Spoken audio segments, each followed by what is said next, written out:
Penguin Random House Audio presents The Quiet Tenant, a novel, by Clémence Michallon.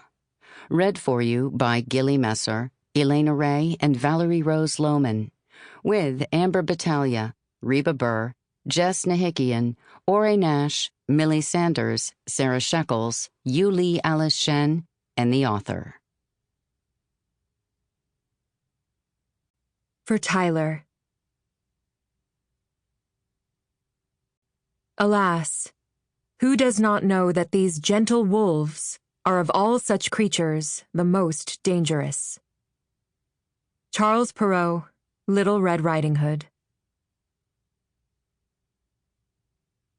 Chapter 1. The Woman in the Shed. You like to think every woman has one, and he just happens to be yours. It's easier this way, if no one's free. There is no room in your world for the ones still outside. No love for the wind in their hair, no patience for the sun on their skin. He comes at night, unlocks the door, drags his boots through a trail of dead leaves, shuts the door behind him, slides the deadbolt into place. This man, young, strong, groomed. You think back to the day you met, to that brief moment before he revealed his true nature, and here's what you see. A man who knows his neighbors, who always takes out the recycling on time, who stood in the delivery room the day his child was born, a steady presence against the evils of the world. Mothers see him in line at the grocery store and shove their babies into his arms. "Can you hold her for a minute? I forgot the formula. Be right back." And now he's here. Now he's yours. There is an order to what you do. He glances at you, a look that serves as an inventory. You are here. All 2 arms, 2 legs, 1 torso, and 1 head of you. Then comes the sigh, a softening in the muscles of his back as he settles into your shared moment. He bends to adjust the electric heater or the fan, depending on the season. You put out your hand and receive a Tupperware box. Steam rises from the lasagna, the shepherd's pie, the tuna casserole, whatever else it might be. The food, piping hot, leaves blisters on the roof of your mouth. He hands you water, never in a glass, always in a canteen. Nothing that can be broken and sharpened. The cold liquid sends electric shocks through your teeth. But you drink, because the time to drink is now. A metallic taste lingers in your mouth afterward. He gives you the bucket, and you do what you have to do. You stopped feeling ashamed a long time ago. He takes your waist and leaves you for a minute or so. You hear him right outside, the padding of his boots against the ground, the spray of the hose. When he comes back, the bucket is clean, full of soapy water. He watches as you clean yourself. In the hierarchy of your body, you are the tenant and he is the landlord. He hands you your tools, a bar of soap, a plastic comb, a toothbrush, a small tube of toothpaste. Once a month, the anti-lice shampoo. Your body, always brewing trouble, and him keeping it at bay. Every 3 weeks, he pulls the nail clippers out of his back pocket. He waits while you snip yourself back to presentableness, then takes them back. Always he takes them back. You have done this for years. You put your clothes back on. It seems pointless to you, given what follows, but this is what he's decided. It doesn't work, you think, if you do it yourself. He has to be the one to pull down the zippers, undo the buttons, peel off the layers.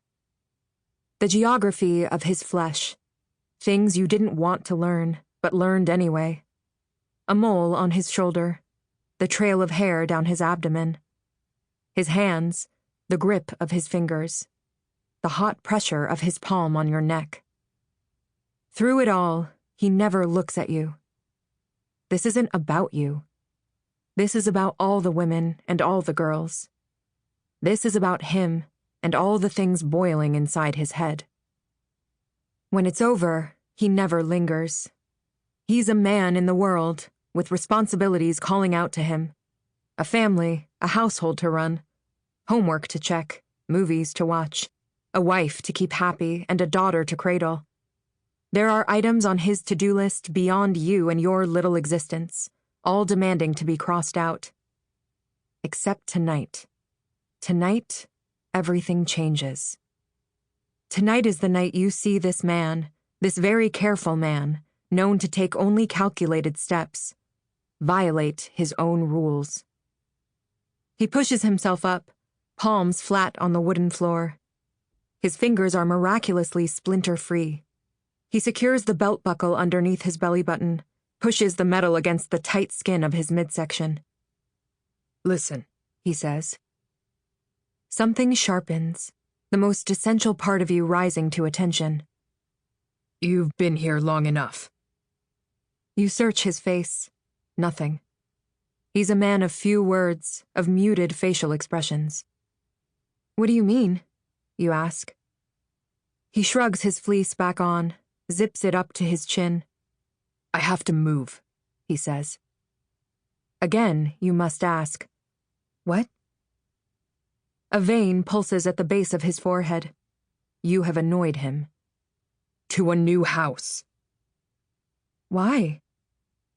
He frowns, opens his mouth as if to say something, then thinks better of it. Not tonight. You make sure his gaze catches yours on his way out. You want him to drink in your confusion, all the questions left unaddressed. You want him to feel the satisfaction of leaving you hanging. Rule number 1 of staying alive in the shed. He always wins. For 5 years, you have made sure of it. Chapter 2. Emily. I have no idea if Aiden Thomas knows my name. I wouldn't hold a grudge if he didn't. He has more important things to remember than the name of the girl who pours his cherry Coke twice a week. Aiden Thomas doesn't drink. Not liquor. A beautiful man who doesn't drink could be a problem for a bartender, but my love language isn't booze. It's people sitting at my bar and putting themselves in my care for an hour or two. This isn't a language Aiden Thomas speaks fluently. He's a deer on the side of the road, keeping still until you drive by, ready to bolt if you show too much interest. So, I let him come to me, Tuesdays and Thursdays. In a sea of regulars, he's the only one I want to see. Today is a Tuesday. At 7 o'clock, I start glancing at the door. Keep one eye out for him and the other on the kitchen. My lead waitress, my sommelier, my absolute prick of a head chef. My hands move on autopilot.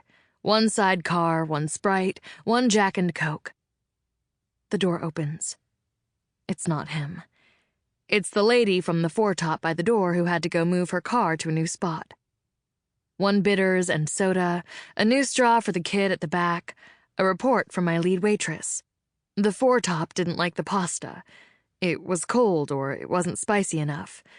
Their grievances are unclear, but they are here, and Cora isn't losing her tips because the kitchen can't work a food warmer. Placate Cora. Tell her to tell the cooks to redo the pasta with a free side of something as an apology. Or have Sophie, our baker, send out a dessert if the foretop look like they have a sweet tooth. Whatever it takes to shut them up. The restaurant is a black hole of needs, a monster that can never be sated. My father never asked me. He just assumed I would step in. And then he went ahead and died, because that's what chefs do. Exist in a blur of heat and chaos only to leave you to pick up the pieces. I pinch my temples between 2 fingers, try to fend off the dread. Maybe it's the weather.